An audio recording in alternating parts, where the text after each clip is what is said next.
औरत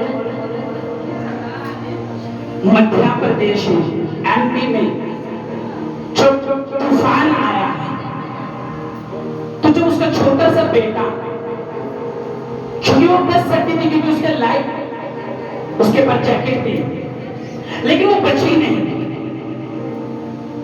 क्योंकि उसने अपने आप को बचाने से सही अपने बेटे को बचाना समझा, सही समझा। हाँ या ना? सब लोग बच सकते थे क्योंकि उन्होंने लाइफ जैकेट पाई होगी, लेकिन उस औरत के सामने दो चॉइस थी, या तो वो अपने आप को बचा ले या वो अपने बेटे को बचा ले। उसके बाद दो चॉइस थी। लेकिन आपको मालूम है, समुंदर किसी को नहीं जानता, ना लहरें किसी को जानती है, ना तूफान समुंदर का किसी को जानता है, लेकिन वो उसको बचाने के चक्कर में खुद मर गई। यही असली कीमत है जिसका प्यार सच्चा था, कार्यक्रम परमेश्वर। और आपको बताओ, वो मसीह थी, वो क्रिश्चियन औरत थी जो मरी। एक यहाँ पर अपने बच्चे को मार रही है, सोशल मीडिया पे कई बच्चे को अपने बच्चों को जहर देकर मार रही है, और कई माता अपने बच्चों के लिए प्राण दे रही है। तो क्या भला है? और जीसस तारीफ करो, उस माता के लिए। छोटी आपकी तारीफ, आपको एक औरत है, छोटी अभी आपकी तालियां, ऊंची तालियां।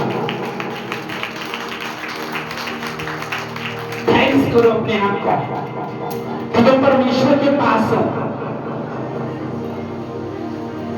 इसलिए परमेश्वर ने कहा, कोई समझदार नहीं है, कोई बुद्धिमान नहीं है, कोई परमेश्वर को खोजने वाला नहीं है, कोई उसकी सामर्थ को खोजने वाला नहीं है, कोई उससे प्रेम नहीं करता, कोई सब निर्बुद्धि बन गए हैं, सब अपने शौक के द्वारा चल रहे हैं, अपनी इच्छा के द्वारा चल रहे हैं, कोई मेरे खोजने वाला नहीं। कहते हैं लोग मुझसे इसलिए प्रेम करते हैं क्योंकि मैं इनकी जिंदगी में बरकत देता हूं, मैं इनको मिरेकल्स देता हूं। कहता कोई सेवा करने वाला नहीं है, एक भी नहीं, कोई मेरी खोज नहीं करता। कहता कोई मेरे दर्शन का खोजे नहीं, कोई मुझसे प्रेम नहीं करता, कोई समझदार नहीं है, कोई पवित्र आत्मा से भरा हुआ नहीं है, कोई सामर्थ से भरा हुआ नहीं है। कहता अगर ऐसा होता तो ये मुझसे प्रेम करते और मेरी सेवा करते।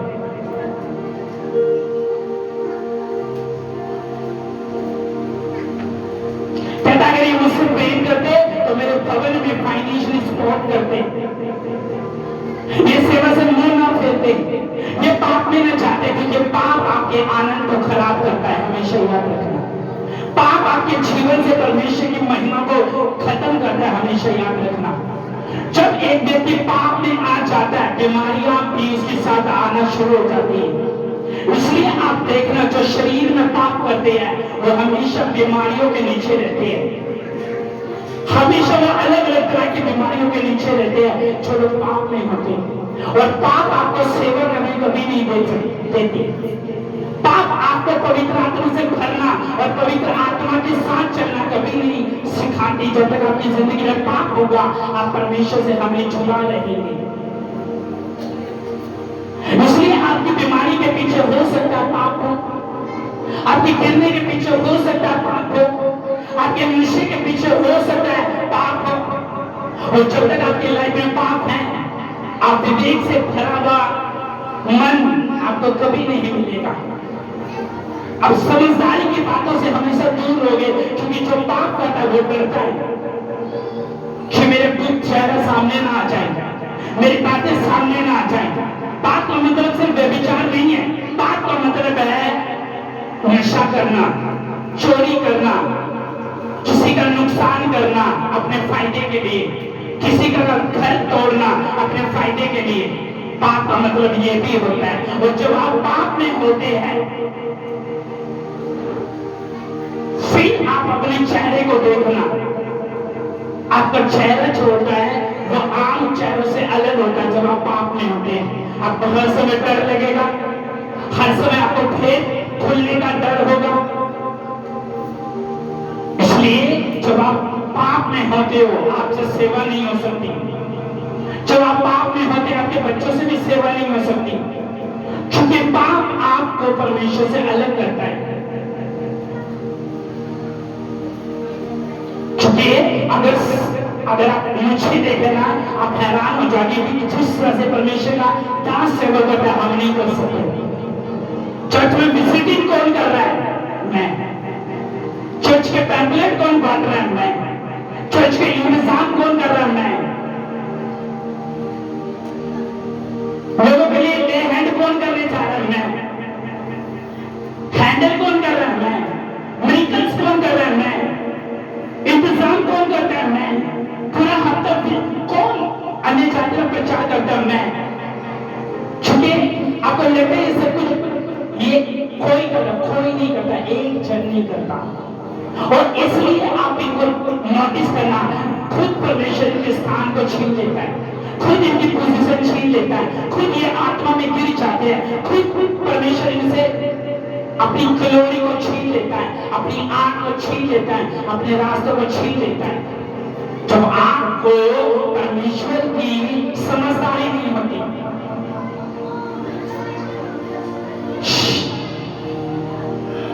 कल एक लड़की का मुझे कॉल आया कि पास्टर जी इमरजेंसी है, जल्दी आओ।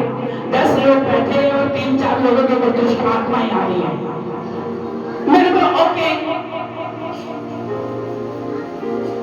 वो लड़की बड़ी चिंता कर रही थी चर्च की। मुझे कॉल आया, मैंने बोला मैं कैसे करूं? संडे बड़ी मीटिंग करना, उसका इंतजाम कर रहा हूं, चर्च मीडिया नहीं है, मैं अकेला सब चीजें कर रहा हूं, मैं पहुंचा नहीं।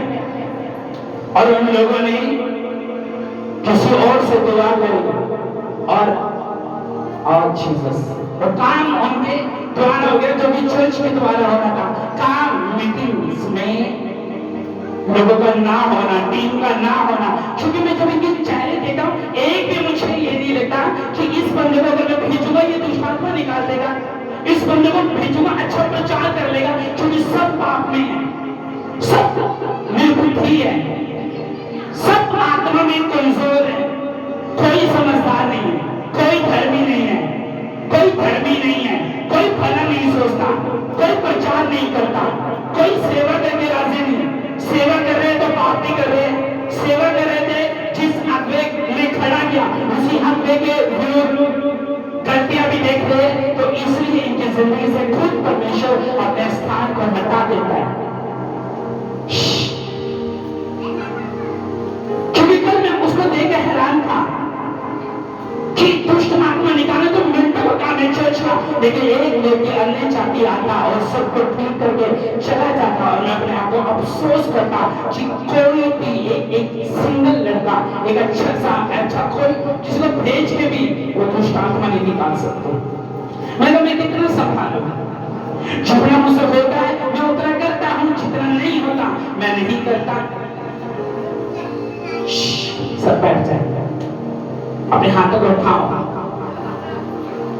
इसलिए सेवा जो है उन लोगों को मिलती है जो परमेश्वर की आवाज के द्वारा चुने जाते हैं, समझदार होते हैं। आजकल लोगों में एक ट्रेंड चल गया है, वो ट्रेंड ये है अगर किसी को शर्मिंदा करना है तो बड़ी मिनिस्ट्रियों के पास्टरों को पकड़ो, किसी को अगर नीचे दिखाना है किसी बड़ी मिनिस्ट्री के पास्टरों को पकड़ो, उनके मैसेज लगाओ, उनकी सेवकाई के बारे में बताओ। खुद उन्होंने कुछ नहीं किया होता है, एक कख नहीं लोगों को बचाया होता है। वो तो दूसरी चर्च के प्रेमी, दूसरी चर्च के भविष्यवक्ता, दूसरी चर्च के बड़े लोगों को पकड़ के उनकी सेवकाई को जो आज आशीषित है, छोटे लोगों को शर्मिंदा करते हैं। और ऐसे लोग मूर्ख होते हैं, खुद ही कुछ नहीं करके बैठते, कख नहीं, इनकी लाइफ में कुछ नहीं, तो खाली पड़ी होती है लाइफ, परीक्षा में रहते हैं। उन छोटे पास्टर को जो छोटी चर्च उनको शर्मिंदा करते हैं। और हमेशा याद रखना ऐसे लोग मूर्ख हैं। भजन संहिता 73 पढ़ेंगे हम। उससे पहले मैं आपको बताता हूं लूका 8 उसके 22 में क्या लिखा है। 73 लुका 8:22 में लिखा, एक दिन वे उसके 6 नाव पर चढ़े। उसने उनसे कहा, आओ हम झील के पार चले। सो मैंने नाव खोल दी। जब नाव चल रही थी मैं सो गया और झील पर आंधी आई। नाव पानी से भरने लगी और जोखिम में थे। लुका 8:22 उसमें लिखा, तब उन्होंने 5 आकर उसे जगाया और कहा, हे स्वामी हम नाश हो जाते हैं। तब उसने उठकर आंधी और पानी की लहरों को डांटा और वे थम गए और चैन हो गया। उसने उनसे कहा, तुम्हारा विश्वास कहाँ था? वे डर गए और चंबित होकर आपस में कहने लगे, ये कौन है जो आंधी और पानी को भी आज्ञा देता? वे उनकी मानते। सब बोलो आमीन आमीन। ऊंचे आवाज में बोलो आमीन। ऊंची आवाज में बोलो। बाइबल में लिखा, वो दिन झील पर चेले नाव में जा रहे थे। जब वो नाव में जा रहे थे झील पे आंधी आई। क्या आई? आंधी आई। और जब आंधी झील में आई तो चेले डर गए, चेले घबरा गए, क्योंकि ऊंची ऊंची लहरें उछलने लगी। तूफान सामने था, उनको लगा मैं आज तो गए। लेकिन बाइबल में लिखा, उस नाव में प्रभु यीशु मसीह भी सवार थे। प्रभु यीशु मसीह भी उस नाव में बैठे थे। और बाइबल में लिखा, जब नाव में प्रभु यीशु मसीह बैठे लगे, जब नाव आई, जब परमेश्वर ने कहा, क्या तू नहीं जानता आंधी आई है? क्या तू नहीं जानता समुद्र में ऊंची ऊंची लहरें उछल रही है? यीशु मसीह उठा और डांटा। किसको डांटा? लहरों को। ऊंची ऊंची समुद्र की लहरों को डांटा, थम जा, और लहरें शांत हो गई। बाइबल में लिखा, अगर परमेश्वर ना होता तो चेले में से एक भी शरीर जिंदा ना होता, जीवित ना होता।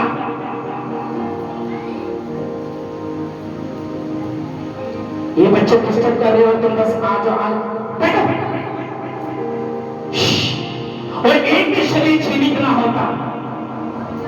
उस समय कोई वो नहीं था कि सैटेलाइट को देखे या मौसम विभाग था उनको ये बता देता कि आज झील में मत जाना क्योंकि झील में तूफान आने वाला है। लेकिन बाइबल में लिखा, जब तगड़ा तूफान आया तो प्रभु यीशु मसीह खुद नाव पर सवार थे। जब यीशु मसीह को उन्होंने कहा आज तूफान आया है, तो बाइबल में लिखा यीशु मसीह उठा और तूफान को डांटा। आत्मिक लोग चेलों से सीखो। अपनी जिंदगी की जो मुसीबत है वो परमेश्वर को बता रहे। अपने जीवन की जो चिंता है वो परमेश्वर को बता रहे। आज लोगों की लाइफ में तूफान आते हैं, वो डर जाते हैं, परमेश्वर से हट जाते हैं, परमेश्वर को बुड़बुड़ाने लगते हैं कि तुझे दिख नहीं रहा मेरी जिंदगी में तूफान आया? तुझे दिख नहीं रहा मेरा पति मुझे छोड़ के चला गया? क्या तुझे दिख नहीं रहा मेरे बच्चे जो छोटे थे नशे में चले गए स्कूल जाने के बजाय? परमेश्वर अनदेखा नहीं है, उसको सब दिख रहा है कि तेरी जिंदगी में क्या हो रहा है, तेरे जीवन में क्या हो रहा है। लेकिन आप अपने जीवन का तूफान जो है अपने पड़ोसी को बता रहे हैं कि मैं बड़ी दुखी हूं, रब मेरी सुनता नहीं, परमेश्वर मेरी सुनता नहीं, मैं प्रभु में चलने के बाद भी बांझ हूं, प्रभु में चलने के बाद भी मुझे घर की आशीष नहीं मिली, प्रभु में चलने के बाद भी मेरा हस्बैंड गुस्सा करता है ज्यादा। क्योंकि आप किसको बता रहे हैं? दुनिया को। आप अपने पड़ोसी को बता रहे हैं अपने झमेले, अपने मैटर जो हल नहीं कर सकते, जो तुम्हारी बातों को लेकर तुम्हें ही खट्टा में उड़ाएंगे। तुम उन लोगों को अपने झमेले बता रहे, अपने केस बता रहे। चेले डर गए लेकिन वो झील भी गए और यीशु से कहा, क्या तुझे दिखता नहीं? यीशु मसीह ने कहा, उसको डांट दिया। आप कहते हो कि कब मेरी जिंदगी से मुसीबत जाएगी?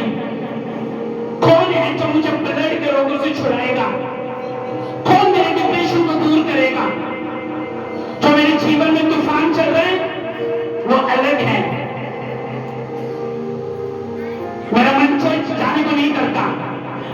उखड़ी उखड़ी रहती हूँ, मैं बड़ी खेदित रहती हूँ, मेरा दिल नशा करने को करता है, मैं एक औरत हूँ फिर भी मेरा मन बड़ा उखड़ा उखड़ा रहता है। इसलिए मैं अलोन रहना शुरू कर दिया, मैंने सबसे अलग रहना शुरू कर दिया, मैं बड़ी इमोशनल रहती हूँ, लोगों की बातें मुझे चलती लगती है, चलती मैं लोगों से नाराज हो जाती हूँ। आप तो एक भली औरत है ना, तो फिर आपकी जिंदगी में महिमा कहाँ है? वचन कहता है उसकी जिंदगी में तूफान आया और फट से यीशु के पास गए। जो औरतें वचन नहीं सुन रही है ना, हमेशा ये रॉन्ग रहती है अपनी लाइफ में, अपना ध्यान कहीं और लगाती है। जब उसकी जिंदगी में तूफान आया वो जीसस के पास गए। यीशु मसीह एक बार झील में चेले जा रहे थे और चेलों के पीछे प्रभु यीशु मसीह आ रहे, पानी पे चल के। जब चेले डर गए और कहते भूत है, यीशु ने कहा ढांढस बांधो, मैं हूं यीशु। तब पतरस को परमेश्वर ने कहा पतरस पानी पे चल, पाया या नहीं पाया? और जब पतरस पानी पे चलने लगा तो जैसे ही यीशु मसीह को देखने के बजाय कहीं और ध्यान लगाया, वो गिर गया। उसने कहा हे प्रभु हमें बचा, हम डूबे जाते हैं। यीशु ने कहा हाथ बढ़ाया और उसको बचाया, हाँ या ना?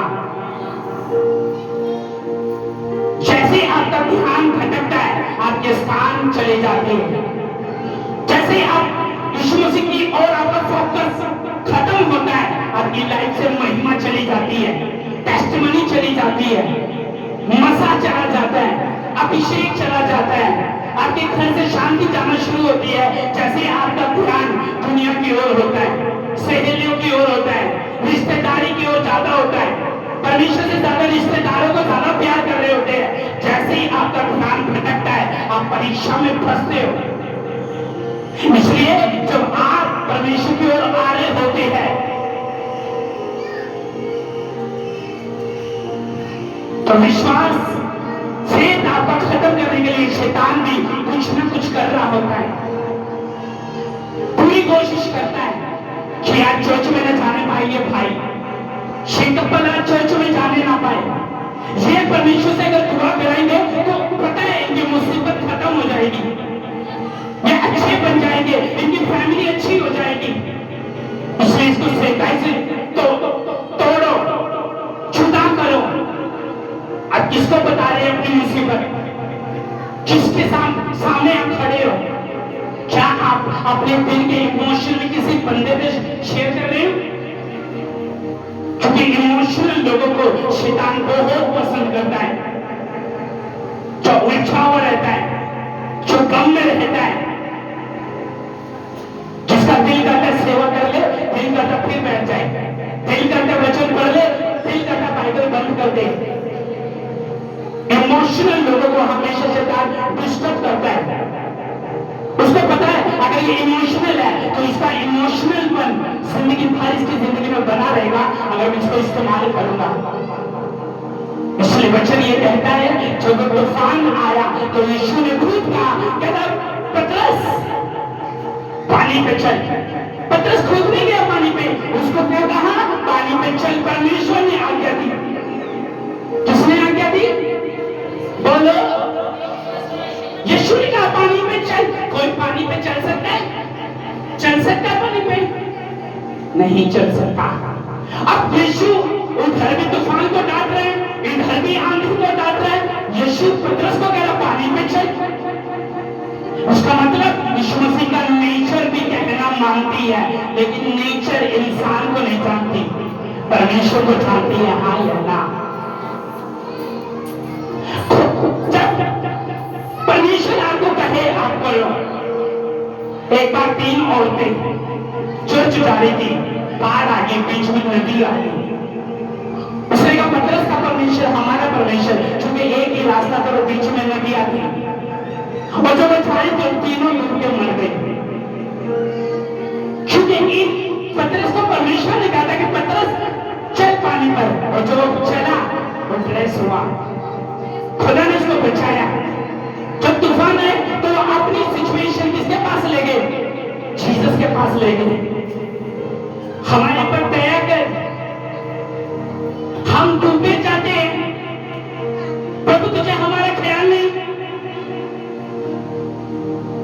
हे धर्मी व्यक्ति, हे चेलो, हे डिसाइपल, मत डरो, मैं तुम्हारे संग हूं।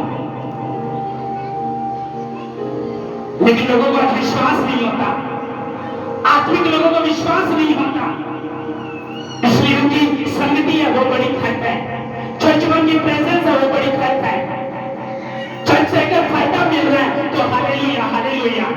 चर्च में अगर परमेश्वर प्रार्थना नहीं सुन रहा, कोई सरकारी काम नहीं हो रहा, कोई जॉब का काम नहीं हो रहा, कोई जिंदगी का काम नहीं हो रहा, तो परमेश्वर को बुड़बुड़ाना शुरू कर देते हैं, उसको तूफान दिखाना शुरू कर देते हैं। क्या तुझे दिखाई नहीं दे रहा?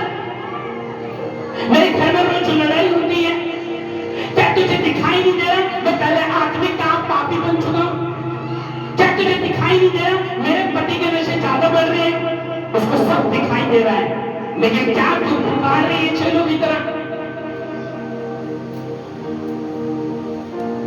उसको सब दिखाई दे रहा है। तेरी जिंदगी में क्या चल रहा है? तू कितनी चालाक औरत है, तू कितना चालाक बंदा है, तू किसी को गिराने के लिए किसी भी हद तक जा सकती है, तू किसी के साथ चुगली करने के लिए किसी भी उम्र की लड़की से चुगली कर सकती है। कहता तुझे जानता परमेश्वर, इसलिए उसने क्या कहा? उसने कहा क्या तुझे दिखाई नहीं दे रहा हमारे पर मुसीबत आ रही है? क्या तुझे दिखाई नहीं दे रहा हम डूबे जा रहे हैं? क्या तुझे दिखाई नहीं दे रहा? यीशु उठा और कहा लहरों थम जाओ, तूफान थम जाओ। किसको पुकारा? परमेश्वर को। किसको पुकारा? परमेश्वर को। हालेलुया। पतरस को कहा पतरस पानी में चल, जो वो चला तो परमेश्वर ने बचा लिया। खुद अगर आप कुछ ऐसा करते हो जिसमें परमेश्वर की अगुवाई नहीं है, आपको बेइज्जती मिलती है, आप परीक्षाओं में फंसते हैं, शैतान हमेशा आपको इमोशनल रखता है, आपकी पोजीशन छीनी जाती है, आपके स्थान खुद हट जाते हैं, आपकी बेटी खुद टूट जाती है। जब आप परमेश्वर के हट के जो वचन से बाहर कोई काम करते हैं, कुबेर के पैकेट पे लिखा होता है इसे कैंसर होता है, लेकिन फिर भी लोग कुबेर खाते हैं। शिखर के ऊपर लिखा होता है इससे कैंसर होता है, लेकिन फिर भी लोग खाते हैं। दारू से लीवर खराब हो सकता है, लेकिन फिर भी लोग पीते हैं। उसने कहा अपने प्रभु परमेश्वर की परीक्षा ना कर। लेकिन जब तुम खुद अपने कर्मों से परीक्षाओं में फंसते हैं, ऊपर वाला अपने कान बंद कर लेता है तुम्हारे लिए। परमेश्वर ने आपको जहाँ भेजा नहीं वहां पहुंचाता भी नहीं, और जहाँ वो भेजता है वहां गवाही भी करता है। हालेलुया। आपकी जिंदगी की लहरों को परमेश्वर शांत कर सकता है। तुम किसकी ओर देख रहे हो? परमेश्वर की ओर या इंसान की ओर? वो इंसान परमेश्वर से ज्यादा ताकतवर नहीं है, उससे ज्यादा सामर्थ्य नहीं है, उससे ज्यादा भला नहीं है, उससे ज्यादा धर्मी नहीं है कोई भी। आपको परमेश्वर जब दिखेगा जब आप अपने घमंड को खत्म करेंगे। आपको परमेश्वर जब नजर आएगा तूफान में, जब आप अपनी मैं को खत्म करेंगे कि मैं तो बड़ी खूबसूरत हूं, मेरे घर में तो प्रॉपर्टी है, मैं तो बड़ी बाप की औलाद हूं, मुझे चर्च में कुर्सी चाहिए, मुझे चर्च में बड़े स्थान चाहिए, अगर स्थान नहीं मिले मैं तो चर्च से नाराज हो जाऊंगा। ऐसे लोग भी आपने देखे अपनी जिंदगी में, जो हर समय दशमांश चोरी करते हैं, हर समय चर्च के फाइनेंस के साथ खड़े नहीं रहते, और चर्च में दशमांश चोरी हमेशा करते रहेंगे, और देखना उनका पैसा हमेशा फटी थैली में आपको नजर आएगा, क्योंकि वो छुपाएंगे अपना चेहरा कि हम चोर है। कई विश्वासियों को पता न लग जाए, कई धर्मियों को पता न लग जाए, कई बुद्धिमान लोगों को पता न जाए हम चोर हैं, और वो अपने दशमांश चोरी करते रहेंगे, कभी नहीं देंगे, और उसकी जो सजा है उनकी लाइफ में खुद आती है, परमिशन नहीं देता। क्योंकि बच्चा ने कहा जो थोड़ा बोलता है वो थोड़ा काटेगा, वो जो ज्यादा बोलता है वो ज्यादा काटेगा। बोले वाला हर से बोए, कुड़कुड़ा के ना बोए तो तेरा लगेगा। कुछ लोग परमेश्वर को भेज देते हैं और ताना भी साथ में मारते हैं, सोचते अगर हम अपना विश्वास नहीं पाएंगे और पहुंचाएंगे चर्च को, हमारी याद आ जाएगी। ऐसा नहीं है, चर्च किसी को याद नहीं करते, याद रखना। आमीन। जब आपकी लाइफ में तूफान है तो किसकी ओर देखना है? किसकी ओर देखना है? जिंदगी भर परमेश्वर ने कहा तुम अच्छे व्यक्ति बन जाओ, तुम बड़े स्थानों में जाओ, तुम लोगों को प्रचार करो, गिरे हुए को उठाओ, पेड़ों को सीधा करो। लेकिन तुम खुद नहीं बदले, तुम्हारी कमाई गंदी हो चुकी है, तुम्हारे चरित्र गंदे हो चुके हैं, तुम्हारे साथ परमेश्वर का रिलेशन टूट चुका है। इसलिए परमेश्वर ने कहा अपनी जिंदगी के तूफान में परमेश्वर को अपनी आत्मिक आंखों से देख, खुद आप परमेश्वर की ओर जो बुलाए। इसलिए भजन संहिता में देखा 73 में, मेरे तक तो उखड़ना चाहते थे। क्या कहता? मेरे तक तो, भजन संहिता 73 उसकी दम में, मेरे तक तो उखड़ना चाहते थे, मेरे तक फिसलने पर थे। क्योंकि जब मैं दुष्टों का कुशल होता था तब मैं उन घमंडियों के विषय में कहा करता था, क्योंकि उनके नृत्य में वेदनाएं नहीं होती, उनका बल अटूट रहता है, उनको दूसरे मनुष्य की नहीं कष्ट नहीं होता, मनुष्य के समान इन पर विपत्तियां नहीं बनती।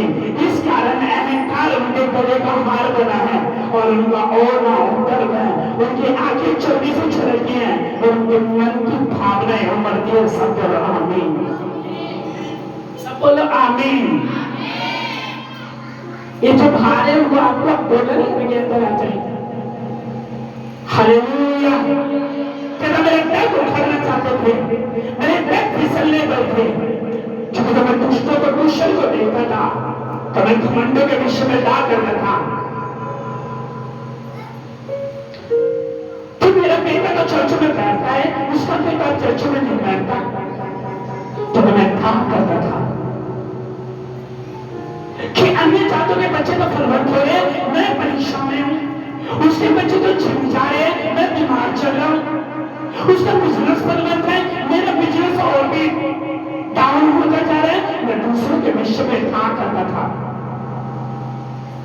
कि उनको मृत्यु नहीं होती, मेरे घर में डेथ हो रही है, वो कभी परीक्षा में नहीं फंसे, मैं हमेशा परीक्षा में रहता हूं। तो मैं अन्य जातों की ओर देखता था, अविश्वासियों की ओर देखता था, जो प्रभु को नहीं मानते, जब मैं उनकी ओर देखता था तो अपने विश्व में था करता था कि मैं भी स्थान पे तो नहीं आ गया, कहीं मेरी सेवा व्यर्थ तो नहीं है, कहीं मेरी आराधना व्यर्थ तो नहीं है। घमंडी बनते जा रहे हैं, वो एक कोठी के बाद दूसरी कोठी लेते जा रहे हैं, एक जमीन के बाद दूसरी जमीन लेते जा रहे हैं। उसके बच्चे प्राइवेट स्कूल में पढ़ रहे हैं, मेरे बच्चे सरकारी स्कूल में पढ़ रहे हैं। उसके पति की 1 लाख की जॉब है, मेरा पति 10,000 नहीं कमाता। मेरी पड़ोसी का पति देखो कितना अच्छा है और मेरा पति नशे करता है। उसको मेरे पैर उखड़ना चाहते थे, मेरे पांव उखड़ रहे थे जब मैं दुष्टों की खुशियों को देखता था।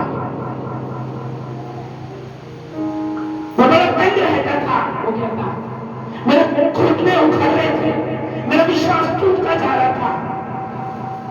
क्योंकि जब मैं ऐसे लोगों को देखता था जो निर्बलों को अपनी संगति में नहीं लेते, निर्बलों की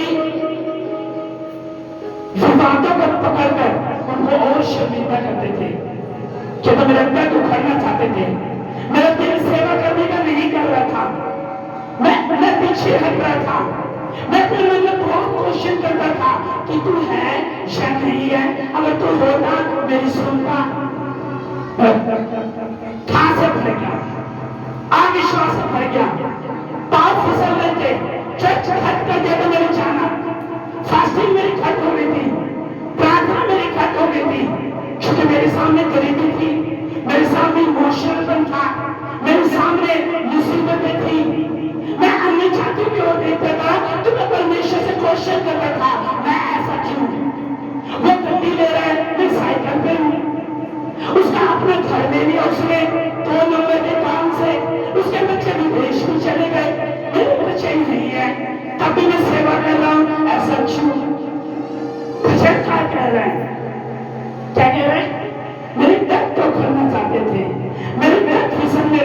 क्योंकि जब मैं दुष्टों का भूषण देता था, उन घमंडियों के विषय में कहा करता था, वो घमंड से भर गए थे। जब एक गरीब व्यक्ति लंगर खाता है और आपका पड़ोसी रेस्टोरेंट में खाता है, तो कहता मैं था करता था, जब मैं था करता था अविश्वासों को देखकर, अन्य छात्रों को देखकर, जब मैं उनकी देखता था, जब मैं उनकी गवाही देखता था, जब मैंने उनके लाइफ के बड़े काम देखे, मैं था करता था कि मैं सफर कर रहा हूं, वो संघर्ष मुक्त हो चुके हैं, उसके पास बेबी है, मैं प्रभु में जाने के बाद भी ब्रांच हूं। मैं था करता था, उसके घर में कभी पुलिस की गड्डी नहीं आती, मेरे घर में रोज आती है। मैं था करता था क्या कुछ है या नहीं है, मेरे पाप फिसल रहे थे, बैग उखड़ना चाहते थे,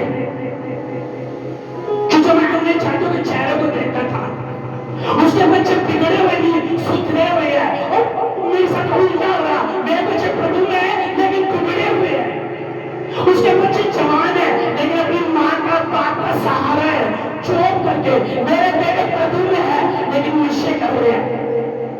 ऐसा क्यों? क्या मैं ध्यान करता था,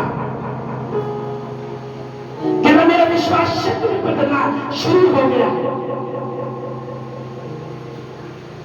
उनकी मृत्यु में कोई वेदनाएं नहीं होती, वो इतना पाप करते हैं, नशा देते हैं, नशे के कारण बहुत से लोग सुसाइड करते हैं, लेकिन वो फर्दर है, उसके डबल बिजनेस है, उसके सब कुछ ठीक चल रहा है, 10 साल बाद भी वो ठीक है, लेकिन मैं प्रभु में हूं, मेरे साथ उल्टा हो रहा है। कभी मेरी छोटी बेटी के अंदर दुष्ट आत्मा, कभी मेरी बड़ी बेटी के अंदर दुष्ट आत्मा, मैं सफर कर रहा हूं, मेरा पड़ोसी सफर नहीं कर रहा है। ऐसा क्यों? मैं मन में कहता था, ऐसा क्यों? जब मैं इतनी बड़ी दुविधा में फंस गया, मुझे समझ नहीं आ रही कि मैं क्या करूं, समझ नहीं आ रही चर्च जाऊं या कोई और स्थान में जाऊं, मुझे समझ नहीं आ रही। और उसने कहा,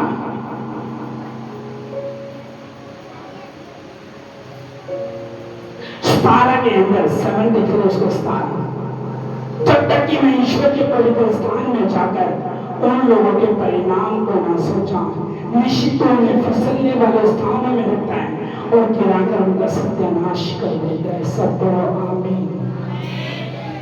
हाँ, मैं शब्द में कैसे उछल गए, मैं मिट गए, घबराते नाश हो गए, जैसे जागाने हरा सत्यम को तू जानता है, वैसे ही हो तो वो जो तो उठेगा उनको छाया से समझकर तुझ जानेगा। सब बोलो आमीन। कहते जब मैं परमेश्वर के स्थान में गया, इसको बढ़ा, आवाज को बढ़ा, तो जब मैं पवित्र स्थान में गया, चर्च में गया, तो मुझे प्रचार के द्वारा पता चला कि प्रभु है जो मेरी मुसीबत को खत्म कर सकता है, प्रभु है जो मुझे आशीषित कर सकता है। मेरी उलझन खत्म हो गई, मेरे विचार के क्वेश्चन खत्म हो गए, मेरे डर जो उखड़ना चाहते थे वो बच गए, मैं प्रभु से बैकस्लाइड होता हुआ बच गया, मैं नाश होता हुआ बच गया, मैं नरक जाता हुआ बच गया। मेरी पत्नी ने मुझे अच्छे समय में प्रचार बता दिया, अच्छे समय में मेरे बच्चे मुझे चर्च में ले गए, अच्छे समय में मैं परमेश्वर को जान गया, वरना मैं अभागा मनुष्य होता, मैं तुच्छ मनुष्य होता, मेरे प्राण चले जाते अगर मैं यहोवा के स्थान में न जाता, मैं यीशु के स्थान में न जाता, वहां पे इकट्ठा ना होता। मैं बच गया, गलत लोगों से बच गया। मेरा जैसे मन हटता था, क्योंकि मेरे घुटनों में दर्द रहता था, मैं तंग रहता था, मेरा कोई काम नहीं होता था, मैंने वर्शिप करना छोड़ दिया था, विश्वास से भरना छोड़ दिया था। लेकिन जैसे मैं परमेश्वर के स्थान में आया, मुझे अगले ने बताया कि ये तेरी लाइफ में गलत है, ये चीज तेरी लाइफ में रॉन्ग है, तुझे ऐसे परमेश्वर आशीषित नहीं कर सकता, तुझे अपने मन के क्वेश्चन को परमेश्वर के सामने रखना होगा। परमेश्वर से अपने मार्गों के बारे में पूछना होगा। तेरा बेबसपन खत्म हो जाएगा, तेरा आलसपन खत्म हो जाएगा। जो तेरे मन के क्वेश्चन है वो रख परमेश्वर के सामने, तुझे वो दर्शन देगा, तुझे वो बताएगा तुझे क्या करना है। हालेलुया। इसलिए उसने कहा जब मैं दूसरों को देखता था मैं कहा करता था, क्या करता था, कहा करता था। क्योंकि मैं इमोशनल हो गया, मुझे समझ नहीं आ रहा था कि मैं क्या करूं, मैं अपनी जिंदगी के तूफान को कैसे खत्म करूं। क्योंकि मैंने पवित्र आत्मा से भरना बंद कर दिया था, मैं मसले में खट रहता था, मैंने झूठ बोलना शुरू कर दिया था। इसलिए उसने कहा जब मैं परमेश्वर के भवन में आया, घर में आया, तो मुझे मालूम पड़ा कि एक लोटा परमेश्वर ही है जो मेरे मन के क्वेश्चन को खत्म कर सकता है, जो मुझे खेती के मन से मुझे जिंदा कर सकता है। और इसलिए मैंने उसके पवित्र स्थान में हाथ उठाए। हाथ उठाओ सबसे पहले, अपने हाथ उठाओ, ऊंचे करो अपने हाथों को और कहो कि परमेश्वर मैं तेरे पवित्र स्थान में, तेरे पवित्र स्थान में हर एक उस चीज को रखता हूं जो मेरे मन में मुझे खेदित करते हैं।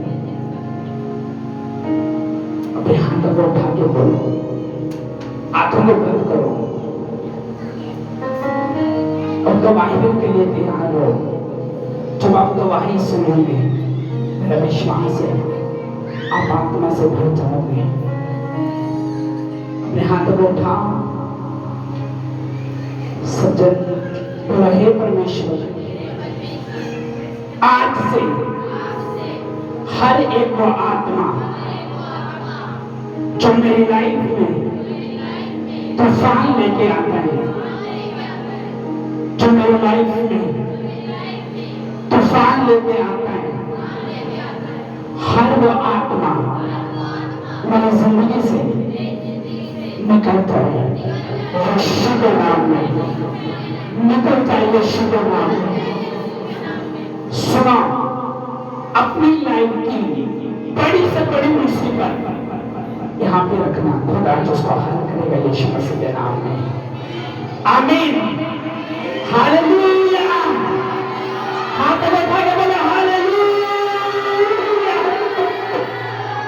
खुश हो कि नहीं, खुश हो कि नहीं, कितने खुश है। हाथ उठा, अपनी गवाही आज जब परमेश्वर आपको बताएगा तो मेरे विश्वास है कि यहोवा का आत्मा कार्य करेगा। Thank you Jesus, thank you Jesus, thank you Jesus। सभी लोग इधर देखें, मेरी ओर को कुछ बैठ जाओ, बैठ जाओ।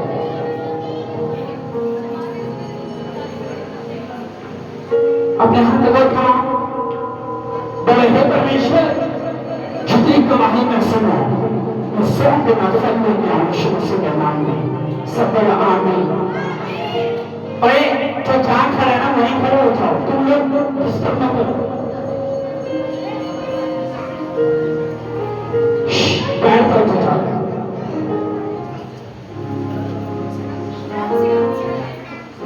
इधर आ जाओ।